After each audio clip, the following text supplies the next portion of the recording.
Hello and welcome to a very special edition of Cake Fight Presents The Making of Kaleidoscope. I'm writer, director, producer Paige Feldman, and this is the writing of Kaleidoscope, a series where I'm taking you behind the scenes every day as I venture to write the script for Kaleidoscope, the film that's going to be my directorial debut feature over the course of the next 2 weeks. I'm looking to finish before December 31st, 2021 at 11:59 p.m. And today's Monday, December 20th, and it's day 4 of writing Kaleidoscope.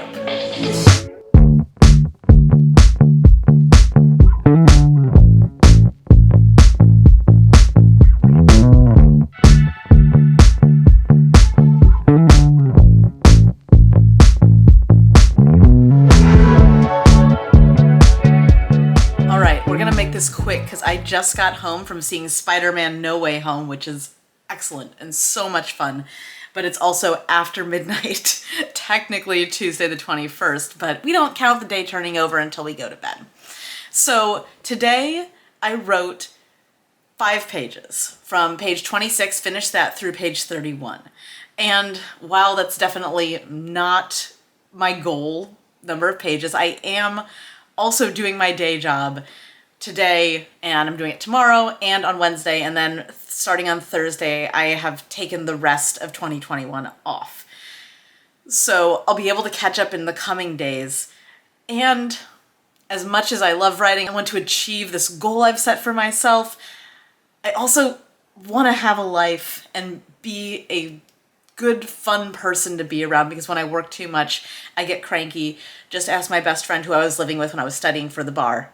I was the worst. I wrote 5 pages today, but they were 5 really exciting and fun pages. It was scene 6, which is the scene right before Lee and Jonah stumble into the time loop. So one of the things that I've been thinking about as I've been writing, thinking about a lot, is point of view. Because to my perspective, Lee and Jonah are equal partners in this film. They are co-leads. They are both equally important. And I've tried my best in the outline to ensure that they both have internal and external goals they're working towards and something that they want to strive for outside the relationship. And I want to make sure that that translates from my brain into the script. And one thing that I have been doing and looking at for this, whose perspective is this scene from? And up until this point, really, I haven't had to make a lot of decisions.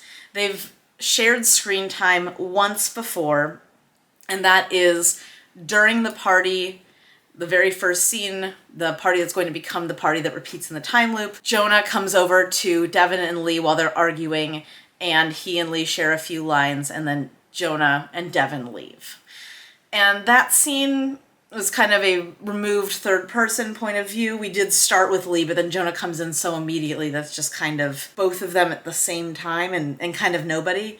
But in the scene that I wrote today, because Jonah is performing stand-up, or attempting to, and Lee is watching from the audience, and then Lee leaves in the middle of the stand-up set, I had 2 options. I can stay with Jonah and him watching Lee leave and how he's struggling on stage, or I can go with Lee, who's going outside. And I actually went back and forth. I usually don't revise while I'm writing because, like I've been saying, it's fingers on the keyboard, moving forward only. But today, I tried a little bit with Jonah, seeing how it would work if we were just watching him struggle on stage and he saw Lee leave. It didn't work as well because I was writing bad stand-up for Jonah, and then I went with Lee. But just showing her walk out wasn't giving the attention to Jonah that I needed it to. So I found a compromise, and I figure, what's a better way than to show you the compromise I found and to talk about my experience with point of view than Screenshare. This is interior dive bar afternoon moments later.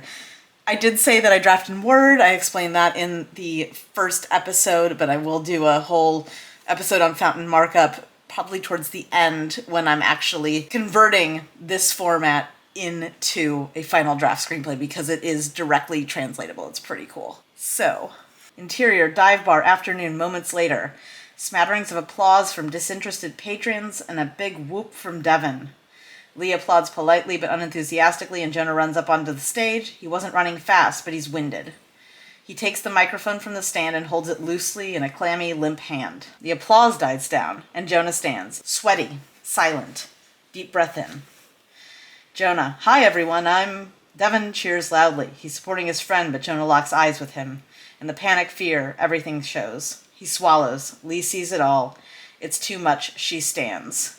Up until this point, I have been in Jonah's point of view. We're on stage with him. We see his discomfort. We see his stage fright, the crippling fear. We see it get worse when he sees Devin, because every time he sees Devin, he relives the car accident that he was in, that he caused. Spoiler alert. While Devin is trying to support his friend, Lee sees Jonah's anguish and recognizes it in him because she feels the same thing in herself. Initially, like I said, had Jonah continued to do his set, but I switched points of view here because I realized that if Lee just gets up and leaves, seems like she is a complete bitch. And she's an ice queen, she's cold, but she's getting up because of the empathy she has inside her, and also the feelings that she has inside herself and her own anxieties and insecurities. And so switching to her getting up right here and telling Devin, lying to Devin that she's going to the bathroom, is both intriguing and creates a little bit of sympathy also, because if you're with the person who's leaving, then you feel way more sympathy for them than you are if you're with the person who's staying and potentially being embarrassed by someone walking out of their set in this sad dive bar. Now we switch to Lee's point of view. Lee stands, Devin grabs her arm and glares up. Lee, Sato to Devin, bathroom. He's not happy, but he lets her go. Jonah watches Lee walk away, and we follow with Lee as in the background. Jonah, yeah, so my brother is Zach last name. Asshole in crowd, his movies suck. Jonah, yeah, but they're better than anything I could make. Lee reaches the bathrooms right by the entrance, but instead of going into them, exits the bar. So the compromise that I created is that as Lee is leaving, she's still going to be able to hear what's happening behind her. We just won't get to see Jonah's reaction. We don't need to see that anymore. We know that he's uncomfortable on stage. We can hear it in his voice. We saw it in his sweatiness, the way that he couldn't hold on to the microphone properly. And right now, the important thing is that Lee is lying to Devin to get out of this bar. So I'll go a little bit farther here. Exterior dive bar continuous, just before golden hour. Lee breathes the ocean air in deep. Oh right, didn't I tell you, this bar is next to the beach. She walks around back to a view that's better than any postcard. Pacific Ocean roiling, clouds listing, sun just beginning to wane. In this moment, Lee lets the metaphorical iron rod that's been holding her spine up take a break. She's soft and full of joy. She keeps walking, eyes on the ocean, when... Smack! Jonah. Oh shit, where'd you come from? She runs right into Jonah. Or really, he ran literally into her. Where did I come from? Do you ever watch where you're going? That stings Jonah more than it should. And then we get into a scene with them doing some banter and walking around, and they find the butterflies. But I wanted to read this because this scene right here, this moment right here, is really why I chose to keep with Lee's point of view as she exits the bar. Because what we would see if we stayed with Jonah and he watched Lee leave is that he panics during his set. Maybe he actually is having a panic attack. I wrote that in a note in the script, like I said, that I do on day 2. But what we would see is Jonah watch Lee leave, panic, and then flee the bar. And what that looks like to an outsider, to someone who's not inside my head, is that Jonah has some feelings for Lee. So in order to ensure that an audience will understand that Lee and Jonah's tumultuous relationship isn't thinly veiled love, and this isn't they just have to realize they love each other story, I wanted to keep with Lee, because the last time we have any notion of Jonah before this part of the scene, he is bombing on stage. If we were to have stayed with him in his point of view, last thing that we would know that he did was watch Lee leave. The thing that I want people to know is that Jonah bombed and he ran off stage, and that's the end of it. So point of view, perspective, really important, especially in terms of what audiences might glean about characters from what you show them and based on whose perspective you show them you show it to them from.